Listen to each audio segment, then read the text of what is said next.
From a life of privilege in Saudi Arabia to becoming the world's most wanted man, Osama bin Laden's journey is a chilling tale of ideology turned to violence. What drove a once promising heir to orchestrate the deadliest attacks in history? Join us as we uncover the complexities of a life steeped in chaos, betrayal, and an unyielding quest for power.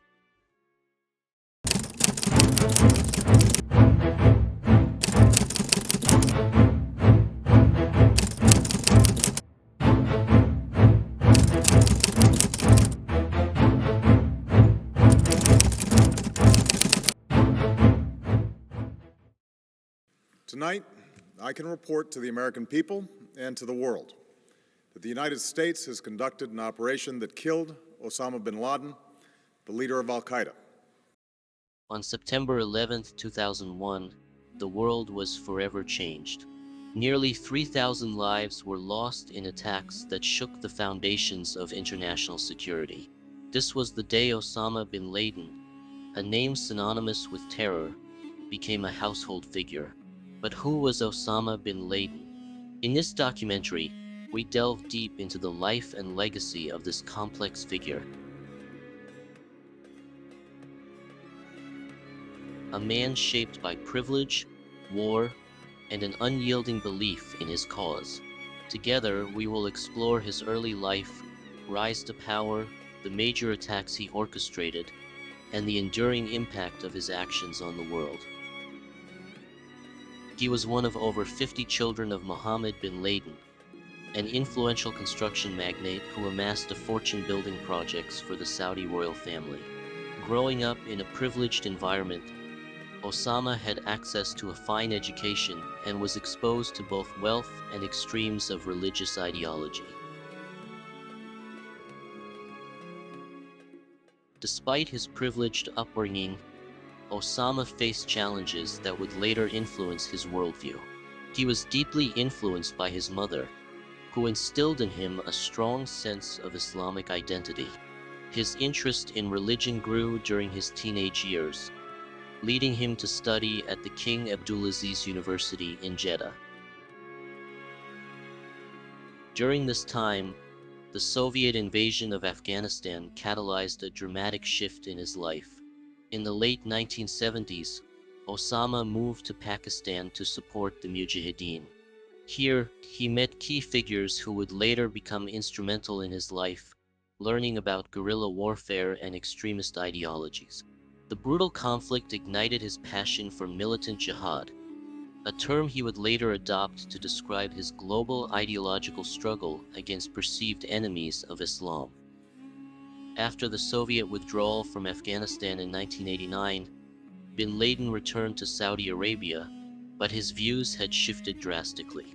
He felt that the Saudi government was complicit with the West, especially after the Gulf War when US troops were stationed in Saudi Arabia. In 1990, he publicly opposed the US presence on sacred Islamic soil, leading to his eventual exile. In 1988, while in Afghanistan, bin Laden founded al-Qaeda, which means the base in Arabic. His vision was to unite disparate Islamist groups under a single banner, focusing on international jihad. Al-Qaeda's primary aim was not just to expel foreign influences from Muslim lands, but also to overthrow regimes deemed as apostates. Experts note that bin Laden's strategy evolved from local conflicts to a broader narrative of global jihad against the West, positioning the US as the primary antagonist in the struggle for Islamic sovereignty. Throughout the 1990s, al-Qaeda grew bolder, carrying out a series of increasingly audacious attacks. The 1998 US embassy bombings in Kenya and Tanzania marked a turning point, resulting in over 200 deaths.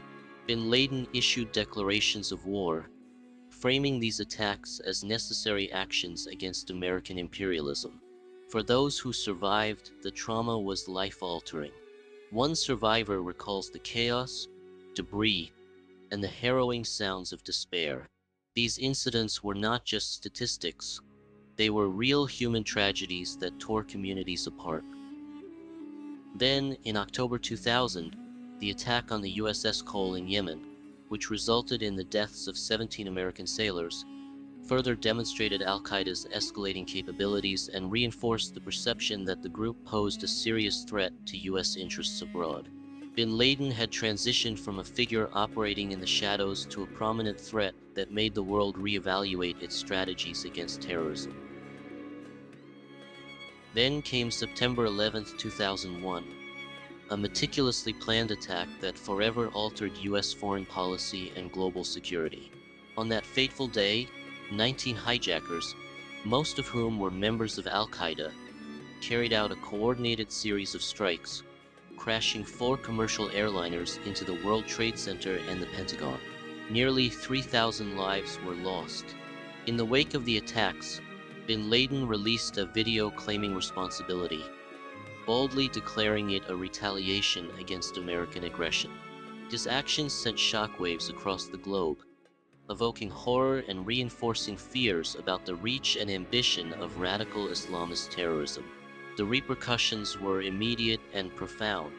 U.S. President George W. Bush vowed to hunt down those responsible, declaring a war on terror.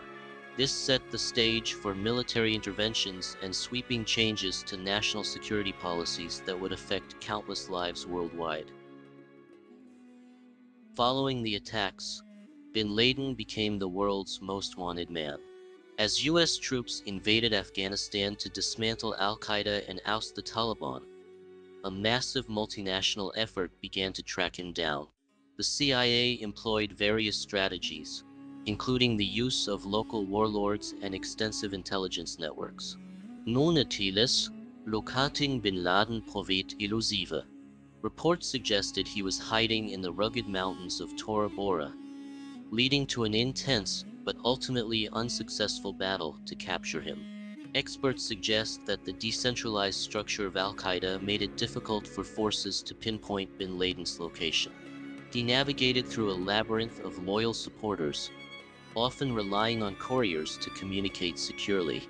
While in hiding, Bin Laden continued to communicate through videos, preaching his message of jihad, rallying followers and maintaining relevance in the eyes of his base.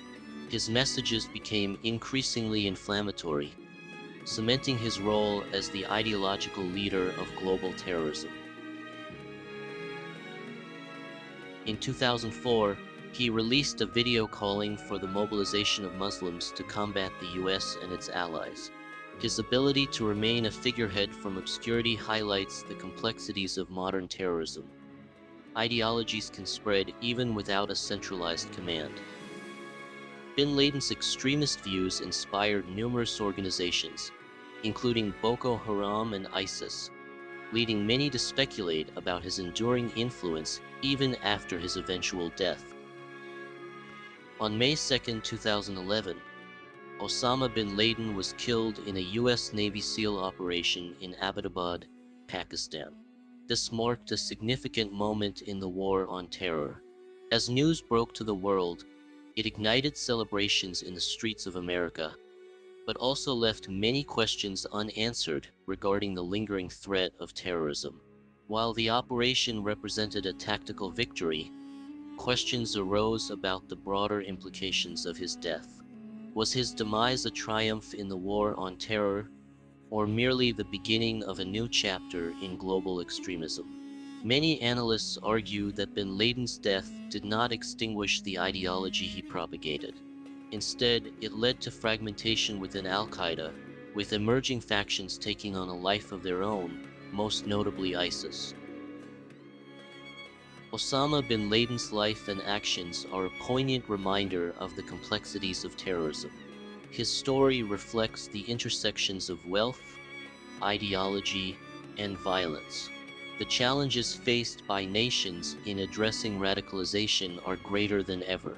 While bin Laden is gone, his legacy lingers on, influencing radical movements and shaping global politics. We invite you to reflect on the lessons of this complex narrative. How do we move forward in addressing the roots of terrorism? What does it mean to confront ideological extremism in our modern world?